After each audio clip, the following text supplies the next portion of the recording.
I am an abolitionist. I glory in the name, though now by slavery's minions hissed and covered o'er with shame.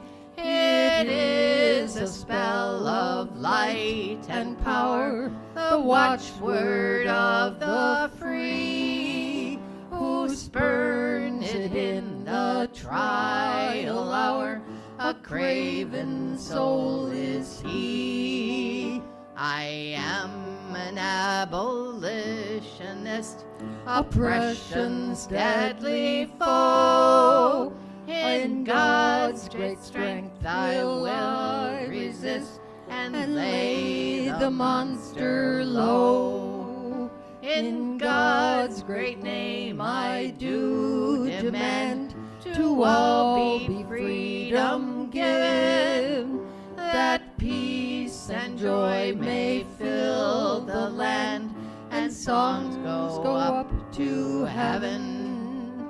I am an abolitionist, no threats shall awe my soul, no perils cause me to desist, no bribes my acts control.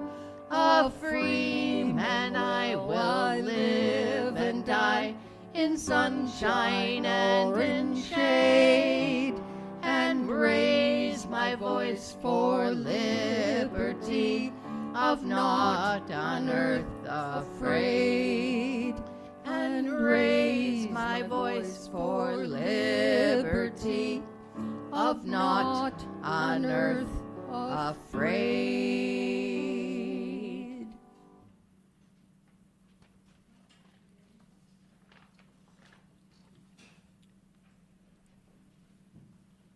Our chalice lighting this morning is from Richard Fuchs.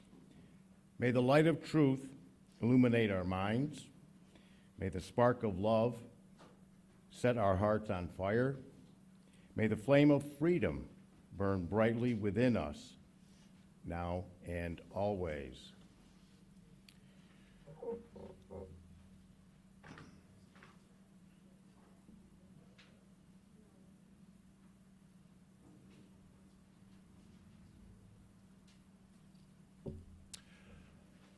Welcome, especially to all of you who are first-time visitors with us this morning.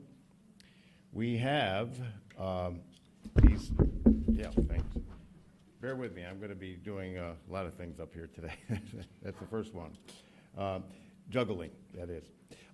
This is a sign-up sheet. If you're new to the church, if you're new to us, you can sign up with one of these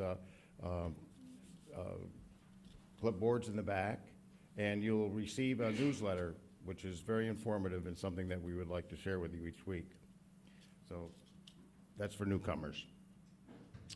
My name is Ken Drake. I'm a member of the worship team and also the social justice coordinator here at UU Utica.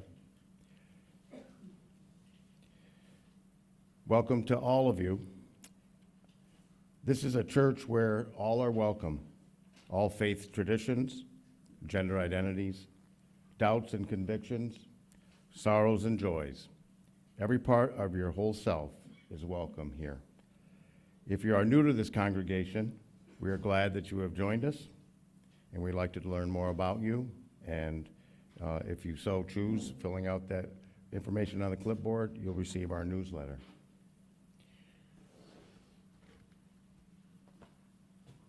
We have a couple of announcements this morning. First and foremost, our guest speaker this morning will be available after service during fellowship to talk more about the Peterborough Hall of Fame and the famous Gerrit Smith. Julie, Ken, we're going to come right back in here, those who are interested, and Norm's going to speak further. Yes, right up here in the front. Yeah, thanks, Jeff. Also, next Saturday, there's a spring choral celebration at Hamilton College. It's Saturday the 18th, 7:30 p.m. It's in Welland Hall at the Schumacher Center. The admission is free, and I know someone personally in the community chorus. It's the Hamilton College Choir, the Clinton Community Choir, and the Colgate University Chorus. My wife happens to be singing with this group, and she wanted me to make a special announcement about it. So, you know I had to do that. It's a very good a program, and there is a guest artist in residence. So it's something that if you like choral music, I invite you to look at this poster, which I'll put out in the hallway after.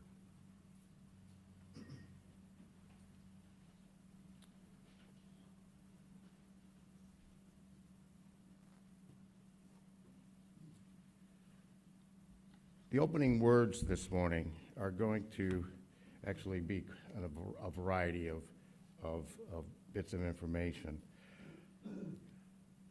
Today, April 12th, 1861, Confederate forces fired on Fort Sumter, a federal fort built on the artificial island in the Charleston Harbor, excuse me.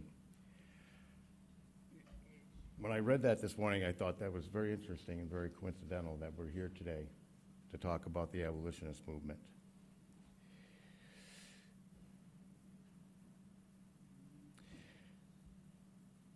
This is,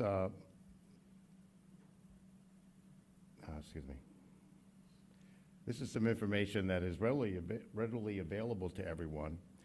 The Underground Railroad was part of the abolitionist movement to end slavery in America in 1835. Around 600 abolitionists assembled at the Bleecker Street Presbyterian Church in Utica to establish the New York State Anti-Slavery Society. By the end of 1835, there were 17 anti-slavery societies throughout the county.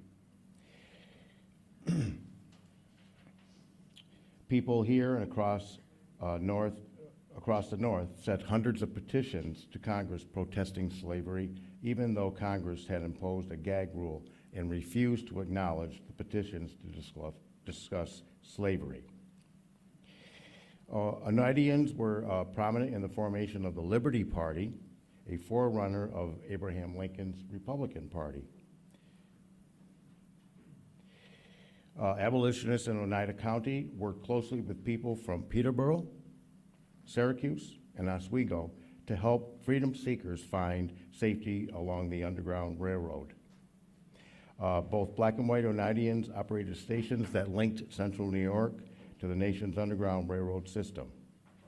Long before the Civil War ended, the debate on slavery, it was clear that no law protecting the peculiar institution would be enforced in Oneida County.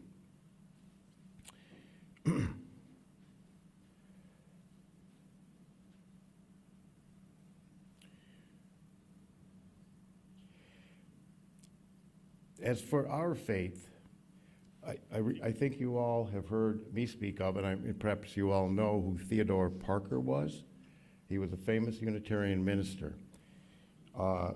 In my research about how the Unitarians at the time and Universalists, they were separate at the time, how they actually got involved with the anti-slavery movement is kind of an interesting story in and of itself.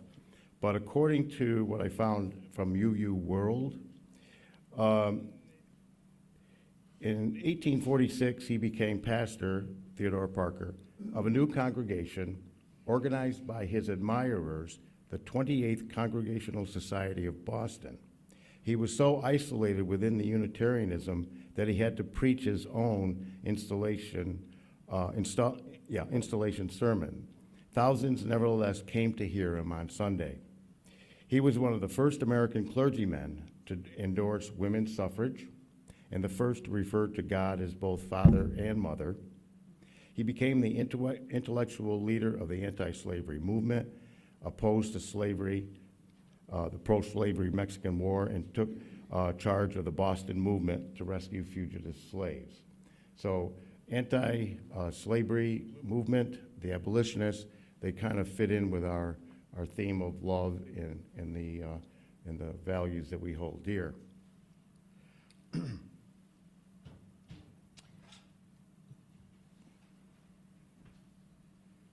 closer to home, we have the Abolitionist Hall of Fame in Peterborough, and I have attended a number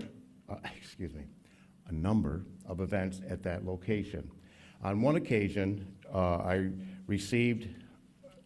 purchased rather, a collection of songs of slavery and abolition. Very interesting songs, and this is something I bought for the church, and it is in our library, and if you wish to take it, they're very interesting songs pertaining to the topic today. Also, for sale was this pamphlet that was written by a retired judge, Hugh C. Humphreys. He was interested in the Casanova Fugitive Slave Law Convention. And the research that he did pertains to the daguerreotype of the setting that took place in an orchard. And at that setting, Frederick Douglass spoke. So this pamphlet is a compilation of all of the histories of the various newspapers in the North and South that covered that event. You can imagine there was quite a difference of opinion in that regard. So, without further ado, I think it's time for our Amazing Grace, hymn number 205. Please stand as you're able.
Okay, it's my pleasure to introduce Professor Norm Dann. He is going to speak about Gerrit Smith and the Crusade for Social Reform.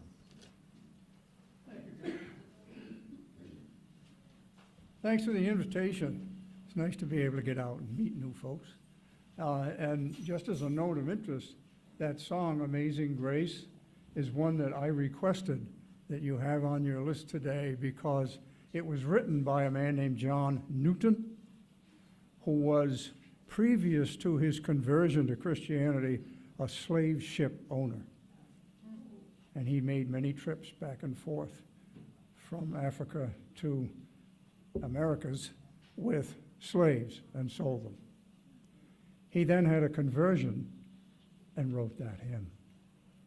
So when you read it next time, you'll remember that his conversion led to some pretty serious thoughts.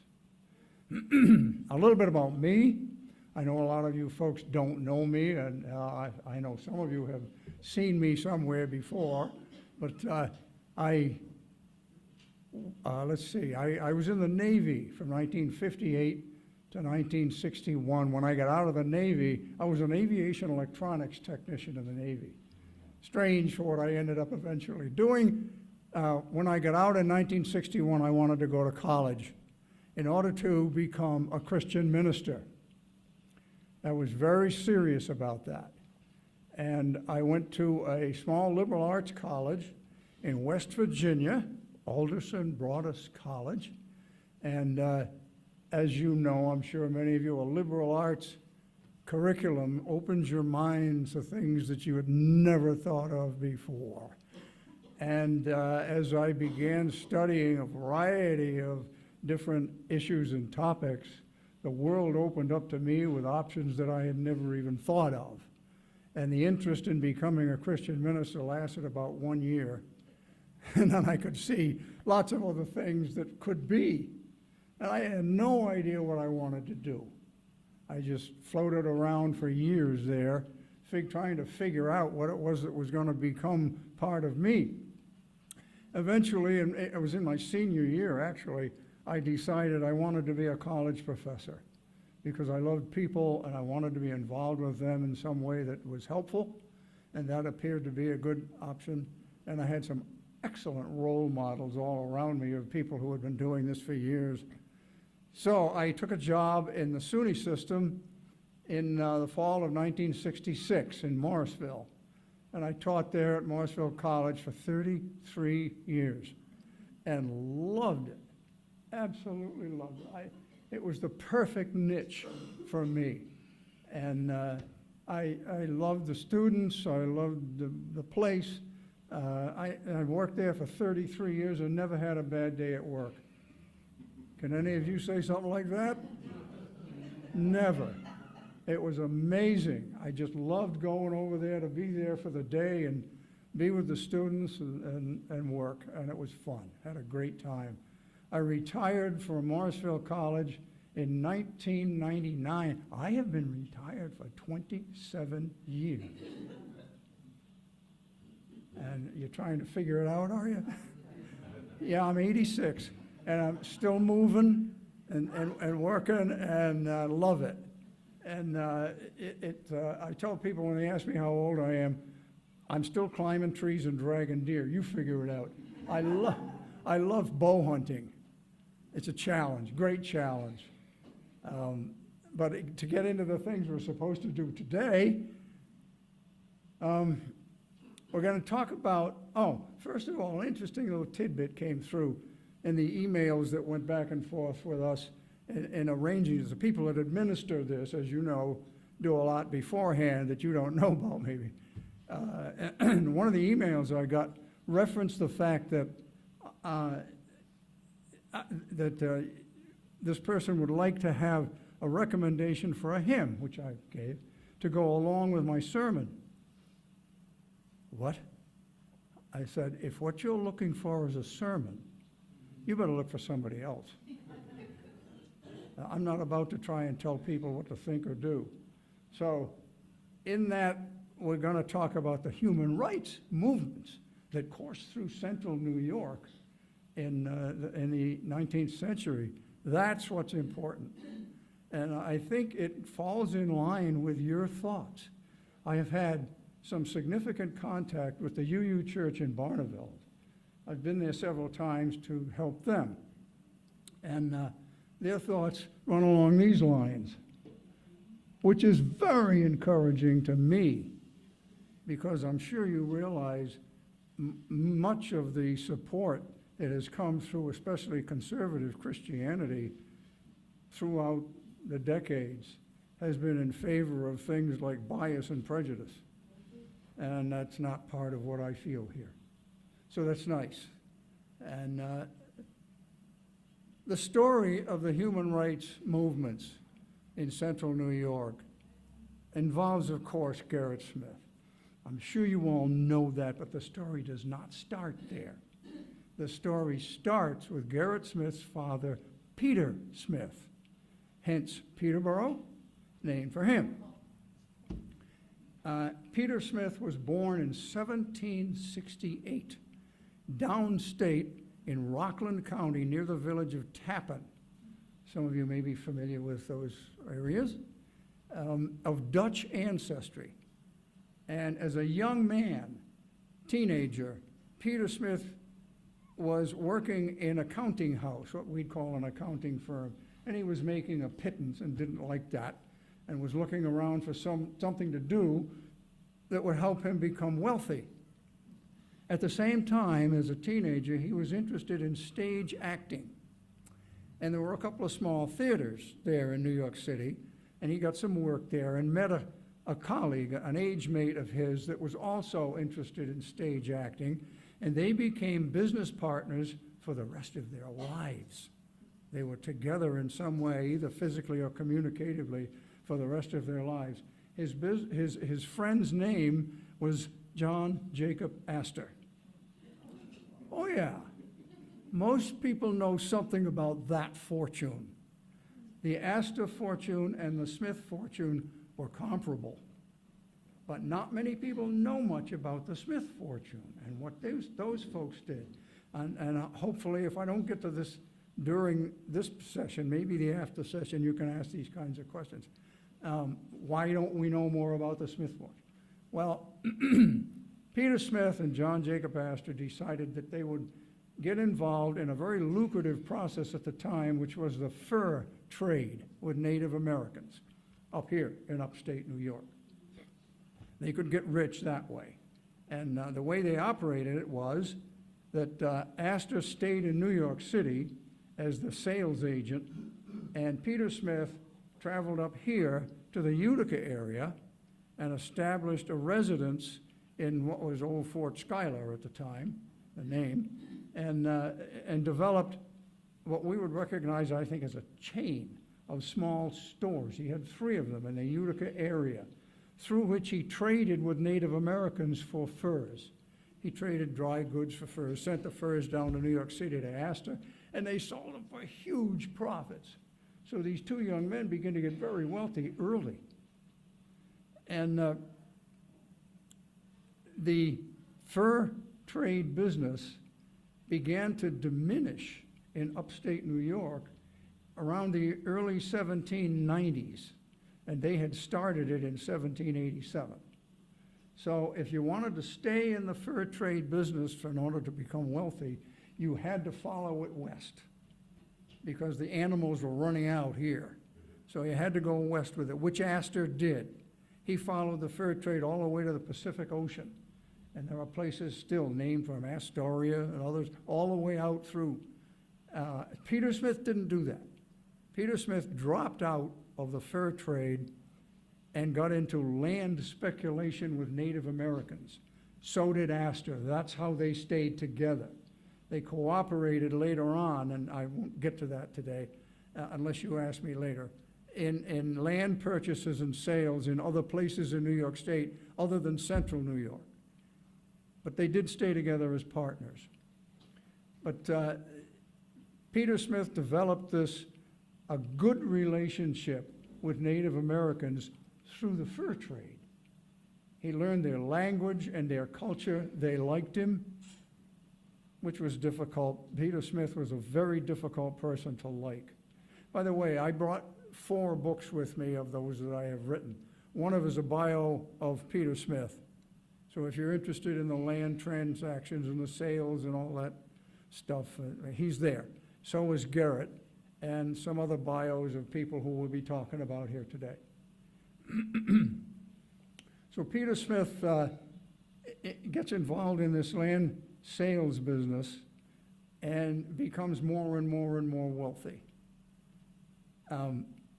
Another by the way here, I have asked Jeff to give me the cut sign if I'm going too long. My brain tends to be programmed in 50-minute blocks from so many years in school.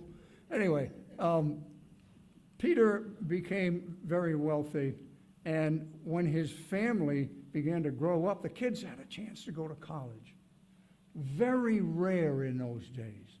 Peter moved his family of himself and 4 children from Utica to Peterborough and in January of 1807. And Peterborough is where it is because of Peter's choice. Peterborough isn't on a route to anywhere. It's not a destination except for this. Please visit us. People pass through Peterborough going somewhere else. And that's because it is there because Peter chose the spot as the center of his land holdings. And he could move around in either direction easier. The land holdings started in 1793 when he leased 50,000 acres of land from the Oneida Native American clan.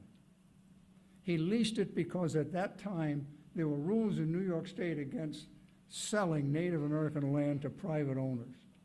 That didn't last long because in 1795, just 2 years later, the state of New York wrote a treaty with the Oneidas purchasing from them 100,000 acres of land, which included the 50,000 acres that Peter had leased. So this nullifies Peter's lease.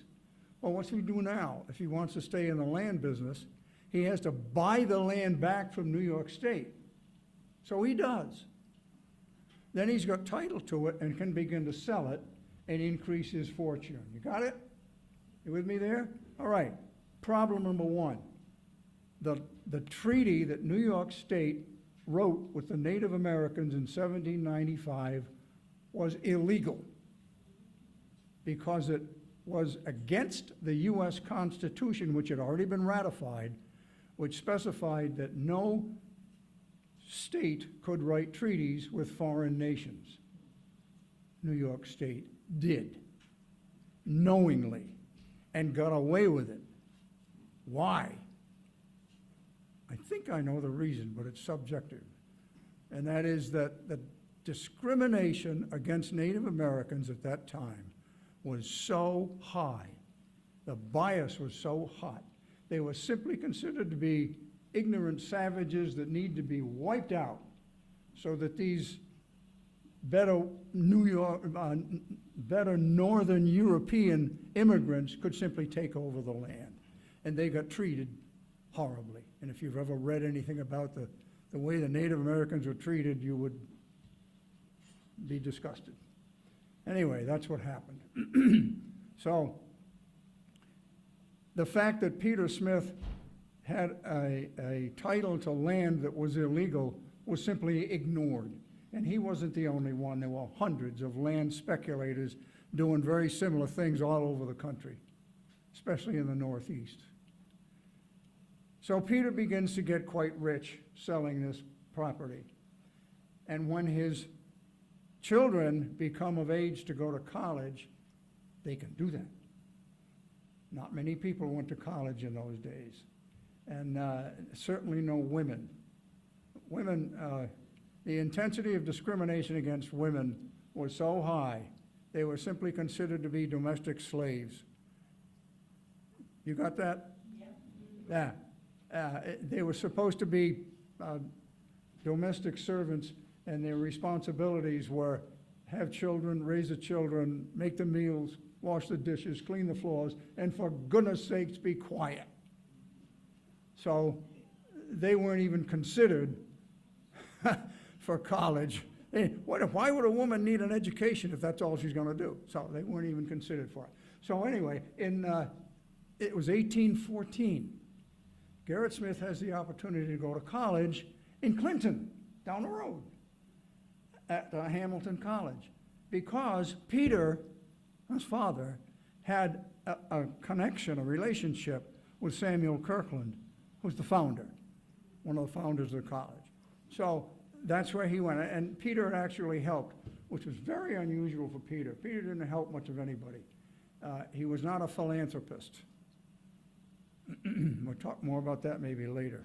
But so Gerrit Smith goes to college there. He's there for 4 years. He lives on campus while he's there, and he takes a 4-year curriculum in what was called classical letters.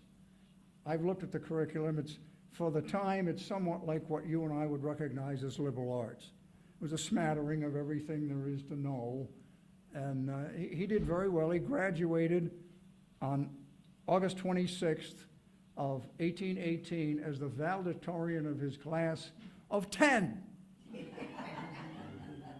Not many people went to college.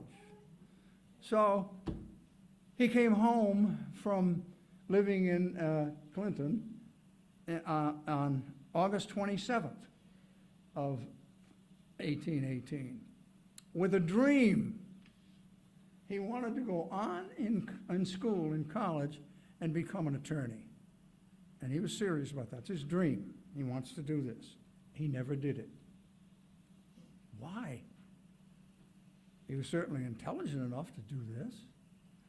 The reason is, the day after he came home from college to reside in Peterborough now, his mother died. Very unexpectedly. His mother was Elizabeth Livingston, from the James Livingston family of Revolutionary War fame downstate, a very upscale family. And she died of cholera. You know what that is, right? Nods. It's a waterborne disease, and it kills very quickly if it's not controlled. It's a dehydration disease, and you can die of dehydration in 2 to 4 days if it's not controlled. It's very quick. And nobody knew what caused it, believe it or not. This was only 1818. The cause of cholera was discovered in 1854. That they lived their whole lives not knowing that the water they were drinking out of the brook was making them sick. The most common health complaint in the hundreds of letters I have read in the Gerrit Smith papers at SU was what they called disordered bowels. Well, we know what was causing it. They didn't. So his mother dies. Now, Peter, having almost no friends because of his meanness, is alone. And he is despondent. He wants to get out of Peterborough. So in order to do that, he has to sell the land business that he's developed in central New York. He's still got land business to conduct in the Schoharie area, east, over near Albany and Schenectady in that area, with Astor. So he sells his central New York land business to, guess who? His son Gerrit. Gerrit didn't want it. He wanted to go to school and do something different. But the way the family was structured, we'll get into that later if you want to, Gerrit was offered the business, and he, out of a sense of obligation to his family, he took it. And he had to buy it from his father. His father would give him nothing. He bought it from his father for $225,000. In those days, dollars. The multiplication factor for inflation for today is around 70. How quick can you multiply? You're in the millions. And this is a kid, day out of college, no capital of his own. How is he going to pay that back? With interest. Go to work. Doing what? Selling the land you just bought. So Gerrit Smith gets into land sales, and he is philanthropic. He is a very benevolent person, interested in the humane treatment of others, especially with whatever resource he's got, which was the only resource everybody else needed, money. How come he was philanthropic when his father wasn't? They were opposites. His mother. See, he inherited. We know now from the Human Genome Project that a lot of traits that we used to assume were learned are not learned. They're inherited. You're hardwired for a lot of things that you thought maybe you had been taught. A couple of examples. One of them is the tendency to become an alcoholic is inherited. You knew that, right? That's an old one. You knew that. And if the conditions are obtained in a person's life that inherits that gene, they will very most likely be an alcoholic. And there aren't very many people who go through life without experiencing stress.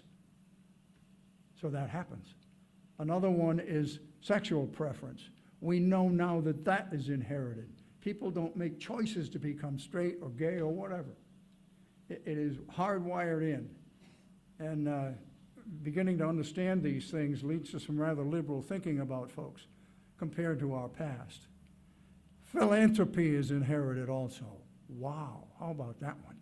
That's becoming more and more clear these days from the information. I get a few science journals and read them regularly, and it's very clear that philanthropy is inherited. You either care about people or you don't. Now, it's not that black and white, really. There are gradations in between. But I mean, it's clear that this tendency to care about the welfare of other people is inherited.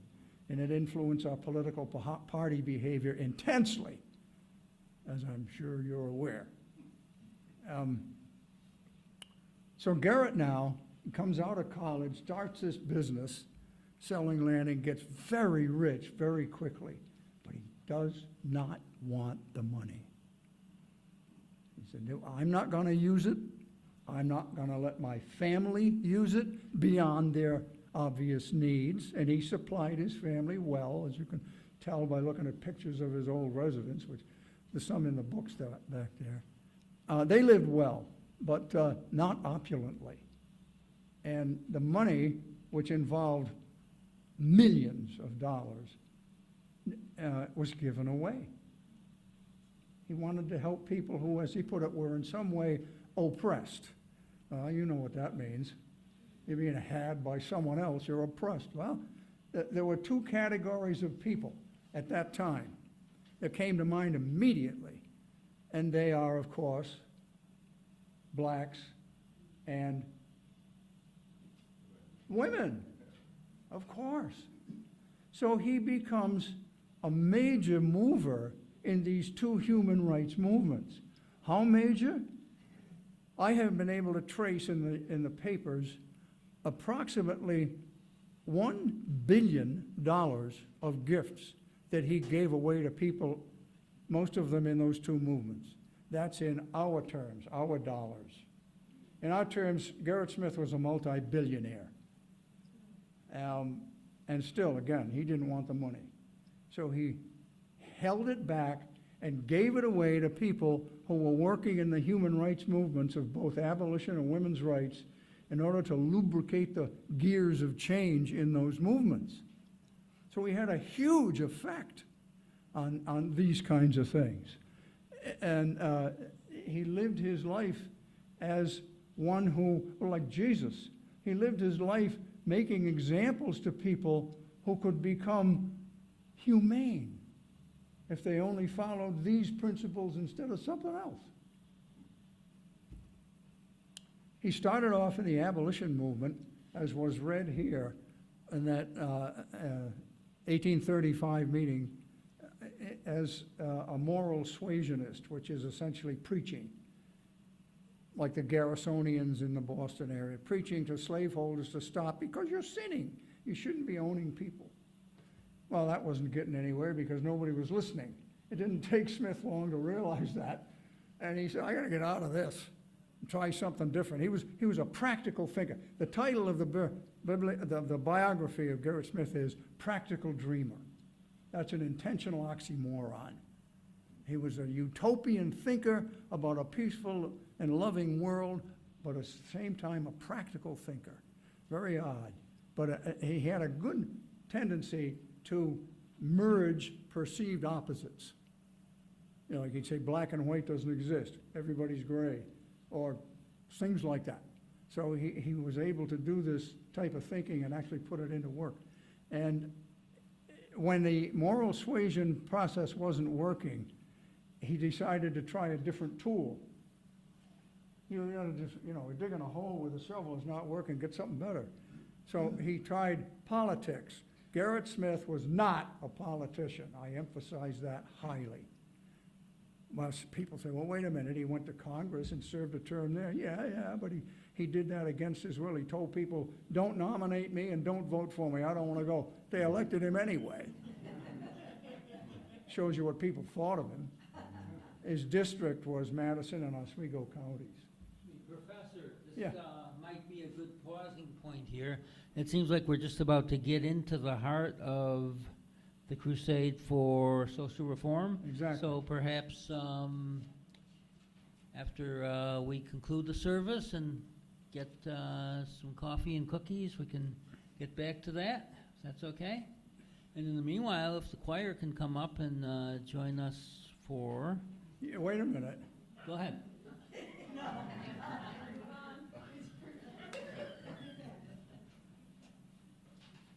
Excuse me. How do you feel? Do you want to hear more of this, or would you rather?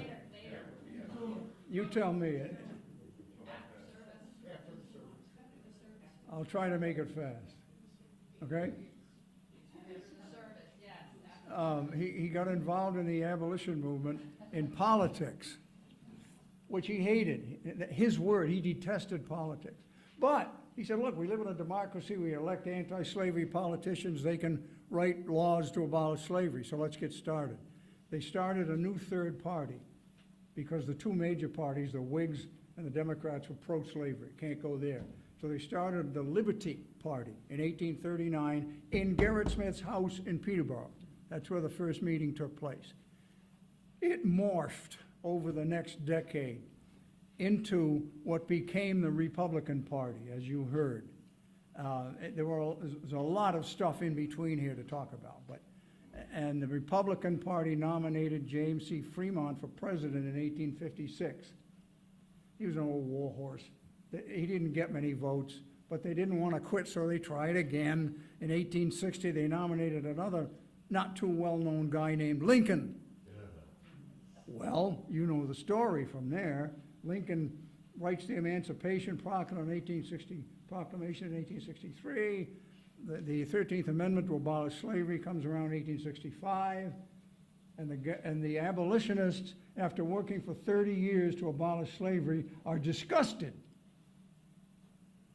What did he say? Disgusted? Why would they be disgusted? They finally got the goal they wanted to achieve, and they don't like it. Because what had changed was the rules of the game, not the score. The rules of the game in the law now say you can't own slaves anymore. It's illegal. Did they change your mind? No. Bias was still intense, resulted in Jim Crow laws, the civil rights movement, right up until today. We still have problems with bias against black people and women. And if you don't believe that, or you want to challenge that, look who's in the White House. We have a bigoted bully of a white supremacist who condones the abuse of women. And to continue the thought, I got to do one more thing. Then I'll quit. And that is the women's rights movement. Yeah, he was as involved in that as he was in the abolition movement.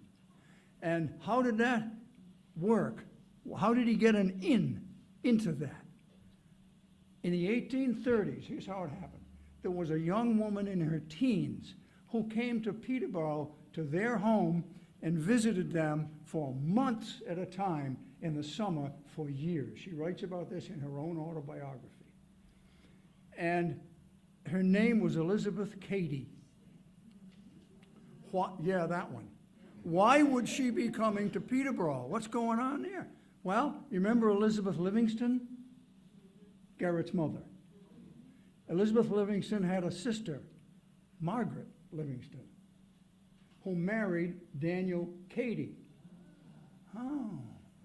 And their daughter is Elizabeth Cady. So Elizabeth Cady, as a teenager, is visiting the cousins, the family in Peterborough, and she finds the intellectual atmosphere of the Peterborough home so enticing that she wants to stay, and she wants to come back, year after year after year. Who was she meeting there? Well, she met a guy named Henry Brewster Stanton there. You know what happened there. And he was an abolitionist buddy of Gerrit's who stayed there often. And she's meeting people like Frederick Douglass and William Lloyd Garrison and Joshua Giddings and Charles Sumner and Salmon P. Chase. These are the giants of the abolition movement on the nation and in the Congress. And she loves the conversations with them. But she also meets somebody else who's more important than all of those people. Native Americans. What? Why are they more important? Because Native American culture is matriarchal. You knew that? Yes. And she sees this.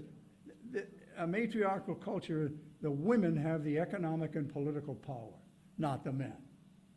And she sees this and says, oh, we can do this. And this launches her into a lifetime of work in human rights for women.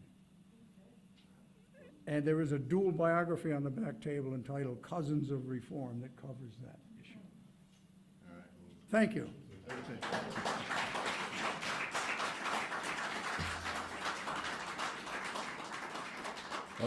Okay, let's go into hymn.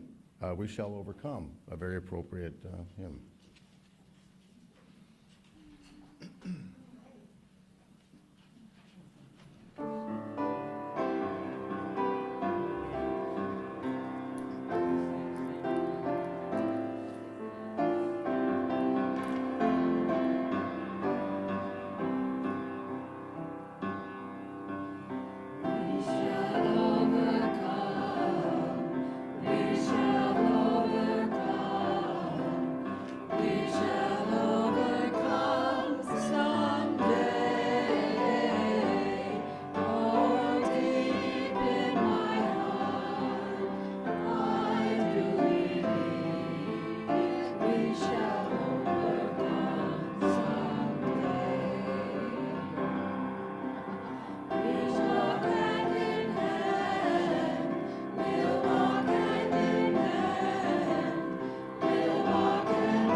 We're going to deviate a little bit from our order of service, and we'll hold community candles till next week, please. This is our time for offering. We have a goal, as you know, of $90,000, and right now we're at 93% of that goal at 83,974, 6,000 to go. So for those of you who have not made your stewardship pledge, please do so. We will now have the offering for the support of our church here in Utica.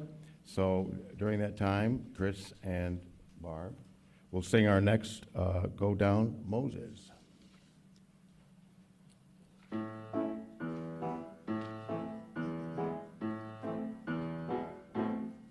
When Israel was in Egypt's land, Let my people go. oppressed so hard they could not stand. Let my people go. Go down, Moses, way down in Egypt's land. Tell old Pharaoh to let my people go. No more shall they in bondage toil. Let my people go. Let them come out with Egypt's spoil. Let my people go. Go down, Moses, way down in Egypt's land. Tell old Pharaoh to let my people go. You need not always weep and mourn. Let my people go and wear these slavery chains forlorn. Let my people go. Go down, Moses, way down in Egypt's land. Tell old Pharaoh to let my people go. Your foes shall not before you stand. Let my people go, and you'll possess fair Canaan's land. Let my people go. Go down, Moses, way down in Egypt's land. Tell old Pharaoh to let my people go. Let my people go.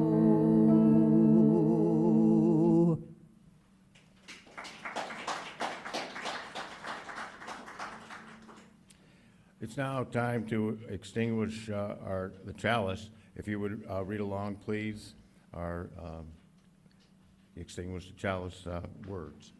We extinguish Not the light of truth, the warmth of community, or the fire of commitment. these we carry in our hearts until we meet again. Carol, if you would please come forward for closing words. Hello. Ken had asked me to talk about the annual abolitionist walk, but due to the length of the service, I am just going to share these words of Brian Stevenson with you. Brian Stevenson is the author of Just Mercy and founder of the National Memorial of Peace and Justice in Montgomery, Alabama, which honors over 4,000 African Americans lynched in the South between 1877 and 1950. Through his books and lectures, he has said many compelling things about our country, one which has stuck with me for a long time. He said, "The greatest evil of American slavery was not involuntary servitude, but rather the narrative of racial differences we created to legitimize slavery. Because we have never dealt with that evil, I don't think slavery ended in 1865. It just evolved." Tell us about the walk, Carol, if you would. All right. I believe what Brian says is true, and is why I visit places such as the National Memorial in Montgomery, Alabama, and the National Abolition Hall of Fame here in Peterborough. They help us understand how truly horrific slavery was, how lives were impacted, how some people supported it, some ignored it, some gave their lives to stop it. They help us understand how people like Gerrit Smith and John Brown led lives of deep conviction and commitment to end this evil in our country, and how this evil impacts us today. I have visited John Brown's farm up outside of Lake Placid, where he invited black families to come and live, encourage others to, and Gerrit Smith's estate in Peterborough, where he created a community for freed slaves. All these places are powerful reminders of the dark times in our country, but also the courageous people who did not give up or give in to slavery, but kept striving for justice, for fairness. I encourage you all to visit these places, especially Peterborough, since it's so close. For the last 4 years, they've had an annual abolition walk, which is a 5-mile round-trip walk up to Clarksville from Canastota. It traces a portion of the footsteps of the 104 abolitionists who escaped an angry pro-slavery mob in Utica in October of 1835. Gerrit Smith invited them to get on a barge out of Utica to Canastota and then walk up to his estate for safety. I've completed the walk twice and met many people who have traveled from far and wide to participate as proud descendants of these abolitionists. The walk is a true joy, and this year's will be Saturday, October 10th. It begins with coffee and donuts, ends with beer at the Canastota Brewery, and includes songs, prayers, readings honoring people before us who work to create a community for Black and white people to live together as equals. The work continues today because, as Brian Stevenson said, in many ways, slavery didn't end in 1865, it just evolved.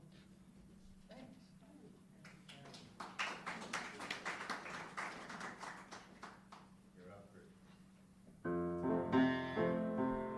we clapping? You can join in with the clapping. Children, we all shall be free. Children, we all shall be free. Children, we all shall be free when the Lord shall appear. We want no cowards in our band that from their colors fly. We call for valiant-hearted men that are not afraid to die. Children, we all shall be free. Children, we all shall be free. Children, we all shall be free when the Lord shall appear. We see the pilgrim as he lies, the glory in his soul. To heaven he lifts his longing eyes and bids the world fair to. Children, we all shall be free. Children, we all shall be free. Children, we all shall be free when the Lord shall appear. Give yeast to the sick, give sight to the blind, enable the cripple to walk. He'll raise the dead from under the earth and give them permission to fly. So children, we all shall be free. Children, we all shall be free. Children, we all shall be free when the Lord shall appear. Children, we all shall be free. Children, we all shall be free. Children, we all shall be free when the Lord shall appear.